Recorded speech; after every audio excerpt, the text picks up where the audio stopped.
안녕하세요. 돈덕후의 머니생각입니다. 올 1월 신반전자를 눈앞에 두었던 삼성전자가 연고점 대비 약 30%가량이나 빠져 69,000원대를 오락가락하고 있죠. 6만전자가 되었다는 불안감에 작년, 올해 주식을 시작한 우리 주린이 개미 투자자들 상심이 이만저만이 아닐 텐데요.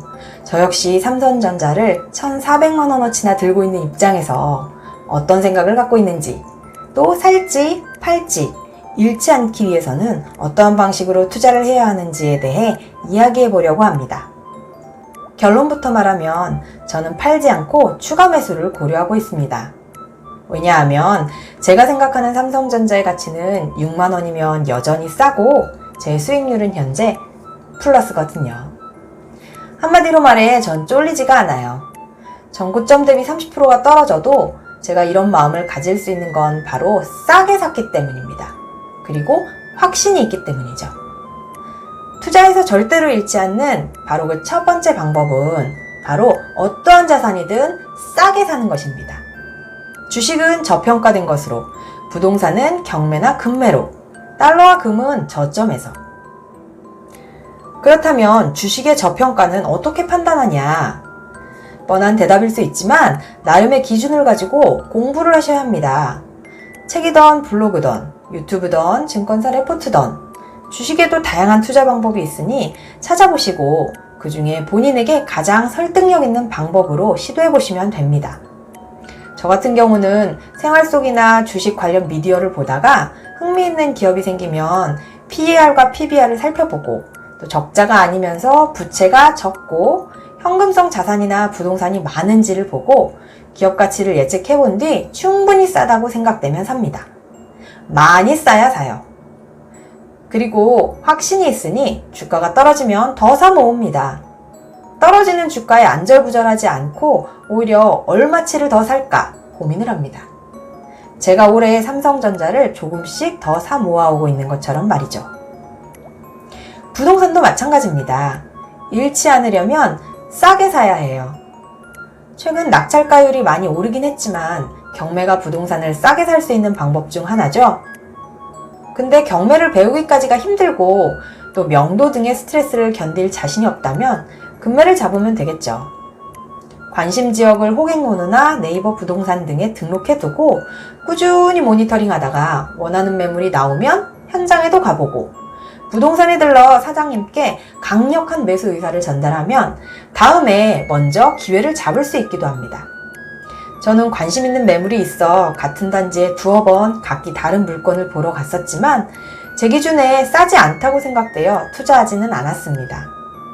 현장에 가니 사고 싶은 마음이 요동쳤지만 꼭 참고 잃지 않기 위해서는 싸게 사야 한다는 걸 떠올리고 발길을 돌렸습니다. 달러나 금은 상대적으로 좀 더 쉽습니다. 변동폭이 크지 않고 가치를 예측하는 것이 큰 의미 없는 자산이니 그냥 저점일 때 줍줍 해두면 됩니다. 10년간 국제금 가격을 볼까요? 2013년부터 19년까지 저렴하다가 최근 많이 올랐네요. 2018년에 사서 19년에 저는 팔았는데 좀 아쉽네요. 지금은 너무 비싸니 살 수가 없습니다. 그리고 이건 10년간 미국의 달러 가격인데요. 1030원에서 1200원 사이를 왔다 갔다 합니다. 저는 1110원일 때 조금 사두어 가지고 있습니다. 하나로 들고 있는 것보다 낫다고 생각해서요. 여기서 두 번째 잃지 않는 투자 방법이 나옵니다. 바로 자산의 배분이죠. 혹자는 잘 되는 것 하나에 몰빵을 해야 한다고도 하지만 그렇게 한다면 수익률은 높일 수 있지만 잃을 위험 또한 높습니다. 하이 리스크 하이 리턴이죠. 절약하고 아껴서 모은 피 같은 종잣돈을 만약 한 번에 날린다면 상실감과 박탈감으로 투자라는 게임에 다시 돌아오기 쉽지 않을 것입니다. 위에서 언급했던 주식이나 부동산, 달러나 금, 각각의 자산은 자산별로 특징이 있습니다. 금리에 따라 어느 시기에 어떤 자산의 비중을 늘리는 게 좋을지 생각해 보아야 합니다.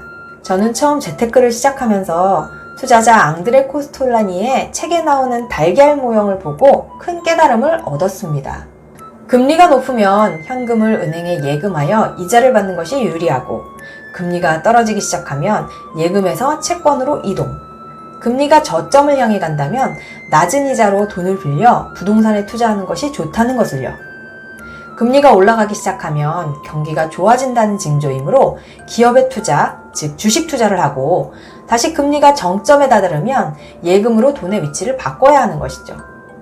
이렇게 계속 경기는 봄부터 겨울까지 순환하고 이는 자본주의 게임의 룰인 것이죠. 그러나 본인의 자산을 저 흐름대로 정확히 바꿔 위치시키는 것은 거의 불가능할 겁니다. 세계 경제의 위기가 언제 올지를 예측할 수 없는 것처럼 말이죠. 그래서 저는 자산을 여러 가지로 배분해두고 본인이 생각하는 시점에 맞게 자산의 비중을 조절해야 한다고 생각합니다. 그래야 예상치 못한 상황이 닥쳤을 때 리스크를 해지할 수 있으니까요. 자산의 절대적인 크기가 작아도 상관없습니다. 100만 원을 투자하기로 마음먹었다면 그중 일부를 주식에 또 일부를 달러에 투자해보세요. 자산을 배분하는 습관을 들이지 않으면 큰 돈이 되었을 때는 더더욱 할 수 없게 되니까요. 최근 코스피 3000포인트가 무너졌죠. 반면 달러 가격은 치솟았고요. 두 개의 자산을 모두 갖고 있었다면 주식에서 난 손실을 달러에서 메꿔주어 멘탈이 흔들리지 않았을 겁니다. 멘탈이 흔들리지 않는 것 매우 중요합니다.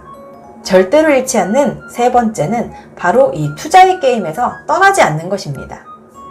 게임을 지속하기 위해서는 멘탈이 흔들리지 않아야 하고요. 그러기 위해서는 지나친 레버리지는 삼가해야 합니다. 빚내서 투자하는 거 좋습니다.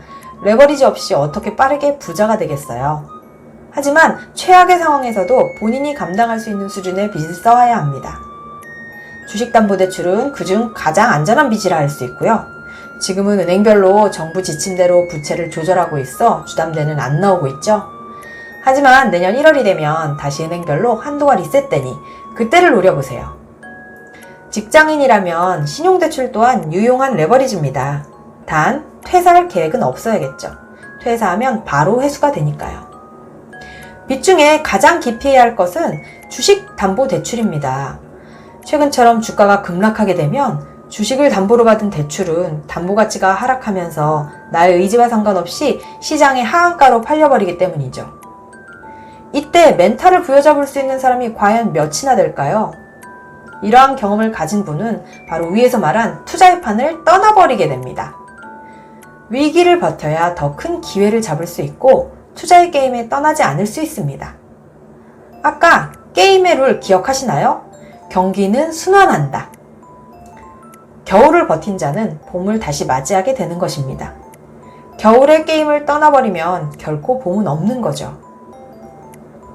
자, 이제 여러분은 투자에서 절대로 잃지 않는 방법을 알게 되셨습니다. 자산을 싸게 사고 자산별로 비중을 조절하며 버티다가 비싸게 팔면 됩니다.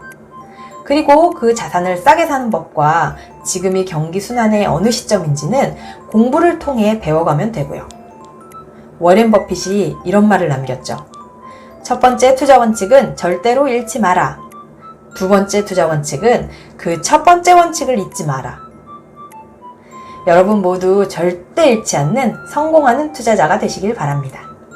이상 도움이 되셨다면 구독과 좋아요 잊지 마시고 부자 되는 그날까지 돈덕후의 돈덕질은 계속됩니다. 감사합니다.